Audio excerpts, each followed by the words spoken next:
Assalamualaikum warahmatullahi wabarakatuh. Selamat siang teman-teman, bertemu kembali dalam channel Alni TV.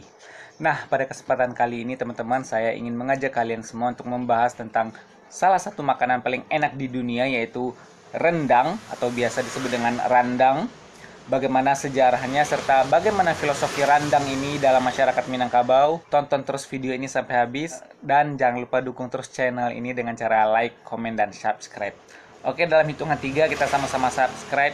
1, 2, 3, subscribe.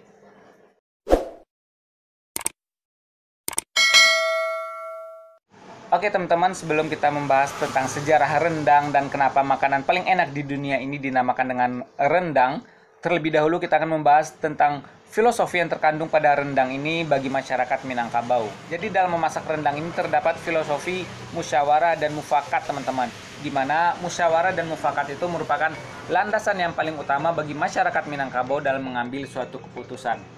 Jadi filosofi yang terkandung dalam rendang ini berasal dari 4 bahan pokok yang digunakan dalam memasak rendang ini teman-teman.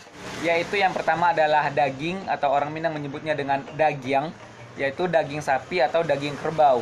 Jadi daging ini secara simbolik melambangkan sebagai niniak mama atau pimpinan kaum adat dan kepala suku di Minangkabau teman-teman. Dan yang kedua adalah karambia. Karambia itu adalah kelapa yang kemudian diperas menjadi santan teman-teman. Nah, dari karambia ini melambangkan filosofi sebagai cadiak pandai atau kaum intelektual di Minangkabau. Dan yang ketiga, bahan pokok yang digunakan dalam membuat rendang ini adalah cabai atau orang Minang menyebutnya dengan lado teman-teman. Di mana lado ini secara simbolik melambangkan alim ulama yang secara tegas dan gigih mengajarkan agama Islam di Minangkabau teman-teman. Dan yang keempat, bahan pokok yang digunakan dalam memasak rendang ini adalah pemasak atau bumbu teman-teman. Dan bumbu atau pemasak ini secara simbolis dilambangkan sebagai masyarakat Minang secara umumnya. Jadi keempat bahan pokok ini melambangkan secara simbolik 4 elemen masyarakat di Minangkabau, yaitu niniak mama, yang kedua cadiak pandai, yang ketiga alim ulama, dan keempat masyarakat secara keseluruhan teman-teman. Dan dalam setiap keputusan yang diambil dalam masyarakat Minangkabau selalu melibatkan keempat elemen masyarakat ini teman-teman. Oke teman-teman, kita lanjutkan. Jadi sejarah atau asal mula nama rendang ini berasal dari kata marandang yang berarti secara lambat, di mana marandang ini merujuk pada proses pembuatan makanan ini yang dibuat secara lambat teman-teman, yaitu antara 3 sampai 7 jam. Di mana hasil dari marandang ini akan menghasilkan tekstur daging yang cukup kering dan santan atau kuah yang sudah diaduk secara lama itu akan menjadi mengering teman-teman, yang biasanya disebut dengan bumbu rendang bagi masyarakat Minangkabau teman-teman.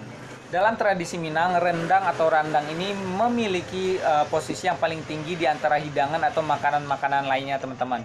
Biasanya orang Minang menyebutnya sebagai kapalo samba atau induk dari makanan-makanan yang ada.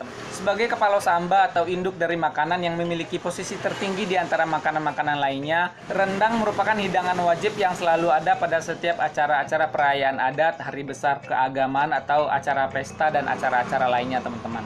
Rendang juga merupakan salah satu bentuk penghormatan oleh tuan rumah apabila ada seseorang yang berkunjung ke rumah orang lain di Minangkabau teman-teman. Menurut Profesor Dr. Gusti Asnan, seorang sejarawan serta guru besar Universitas Andalas Padang, rendang sudah mulai tersebar ke berbagai daerah semenjak abad ke-16 teman-teman. Di mana pada abad itu orang Minangkabau sudah mulai merantau dan berlayar ke daerah Malaka untuk berdagang teman-teman. Di mana selama proses berlayar hingga sampai ke daerah Malaka tersebut, para perantau ini membutuhkan bekal makanan yang cukup banyak teman-teman, sehingga dipilihlah rendang ini yang merupakan makanan yang awet, bahkan bisa bertahan hingga 1 bulan teman-teman. Rendang semakin dikenal luas di berbagai daerah, bahkan ke luar negeri berkat budaya orang Minang yang suka merantau teman-teman. Bahkan di daerah rantau pun banyak orang Minang yang membuka usaha rumah makan Padang. Dan dari sinilah rendang beserta makanan-makanan khas dari Minangkabau lainnya semakin dikenal luas, bahkan sampai ke Amerika dan Eropa teman-teman. Bahkan karena ketenaran dan kenikmatan rendang ini, media CNN Internasional pada 2011 menobatkan rendang sebagai makanan paling enak di dunia teman-teman. Suatu kebanggaan bagi bangsa Indonesia, terutama bagi Minangkabau bahwa makanan khas Indonesia, makanan khas Minangkabau menjadi makanan yang diakui di dunia internasional. Dan selain itu, rendang juga merupakan salah satu bantuan pangan yang dikirimkan oleh pemerintah Provinsi Sumatera Barat ke berbagai daerah lain yang terkena musibah di Indonesia, teman-teman. Dan pada tahun 2018, rendang ditetapkan sebagai salah satu makanan khas nasional Indonesia bersama dengan sate, soto, nasi goreng, dan gado-gado, teman-teman. Oke teman-teman, itu tadi rendang atau randang yang merupakan makanan paling enak di dunia. Kita sudah membahas tentang sejarah, filosofi, dan asal mula nama rendang itu sendiri. Semoga saja bisa menambah wawasan bagi kita semua. Terima kasih sudah menonton video ini. Jangan lupa like, komen, dan subscribe, serta tungguin video-video menarik lainnya dari Alni TV.